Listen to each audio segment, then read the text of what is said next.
우리나라 사람들은 어떤 영화나 드라마가 방영된 곳이라면 직접 찾아서라도 멀리 떨어진 곳이라도 가보고 싶어하는 경향이 있습니다. 특히 이런 촬영지가 이미 유명한 관광지 안에 있다면 관광객들은 더욱더 그 관광지를 방문하고 싶어하고 심지어는 외국인 관광객까지 찾아오는 유명한 곳으로 바뀌게 됩니다.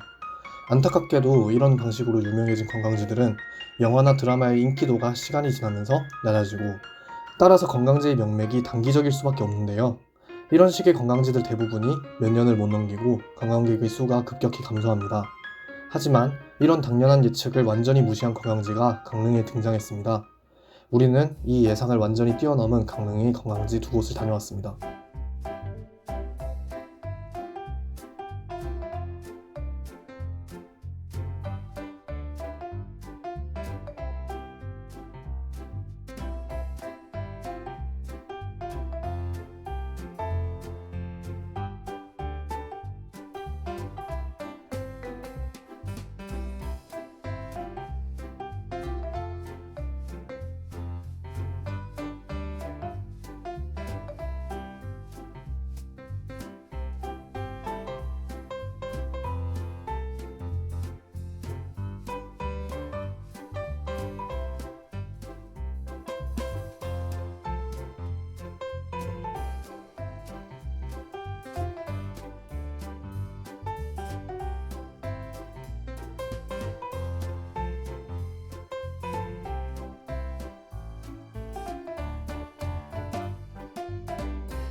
이 관광지는 4년 전 TVN 드라마 도깨비 촬영지로 유명해진 곳입니다. 그런데 아직까지도 방문하는 사람은 여전히 많고 여전히 사람들은 줄을 서서 사진을 찍고 절대 실망하지 않는 모습입니다. 여느 다른 드라마, 영화의 촬영지를 생각해보면 되게 특이한 경우라고 생각할 수밖에 없을 것 같습니다. 당장 완전히 철거된 정선의 태양 이후의 촬영지만 보더라도 어떤 상황인지 알 수 있으시겠죠? 이곳의 정식 명칭은 주문진 방사제입니다. 방사제란 흙이나 모래가 흙만에 밀려와 물의 깊이가 얕아지는 것을 막기 위하여 쌓은 둑입니다. 주변에 방사제가 총 4군데가 있는데 왼쪽에서 세 번째 방사제가 드라마를 촬영한 곳입니다. 방사제 앞에 안내판이 있어 헷갈리지는 않겠지만 사람들을 피해 네 번째 방사제에서 사진을 찍는 사람들도 있습니다. 드라마에 나오기 전에는 교통체증도 없고 사람들도 잘 다니지 않아 근처 대학에 있는 학생들이 해변에서 고기를 구워 먹던 곳이라고 합니다. 파도가 높으면 방사제 출입이 통제할 수 있으니 안전에 유의하셔서 방문하셔야겠습니다. 가는 길에 무료 주차장은 많지만 잠시 사진을 찍기 위해 들르는 곳으로 대부분의 사람들이 도로변 갓길에 주차를 하는 곳입니다.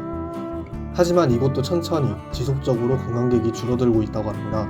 여전히 도깨비의 유명한 장면, 아름다운 장면에서 기념사진을 남기기 위해 찾아오고 있지만 드라마 촬영지라는 특성상 더 이상 관광자원 개발이 까다롭기 때문이죠. 그런가 하면 아직까지도 꾸준히 개발되고 있는 매력적인 촬영지, 관광지도 있습니다.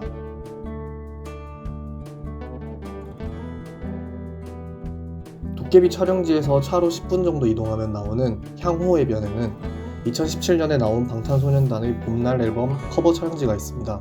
이곳은 아직까지도 많은 사람들이 방문하고 봄날 앨범의 커버 사진을 따라 사진을 찍고 있었습니다.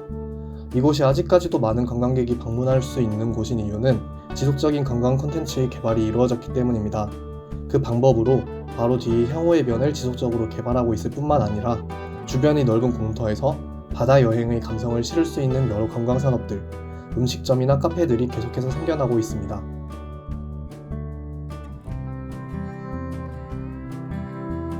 강릉이 이런 관광지들의 비교 분석을 통해 드라마나 영화의 촬영지도 지속적인 관광지가 될 수 있다고 생각할 수 있습니다. 관광학을 전공하는 사람으로서 갑자기 방문객이 증가하는 관광지에 대한 지속 가능한 개발의 선례로 이곳들을 다시 한번 살펴볼 필요가 있을 것 같습니다.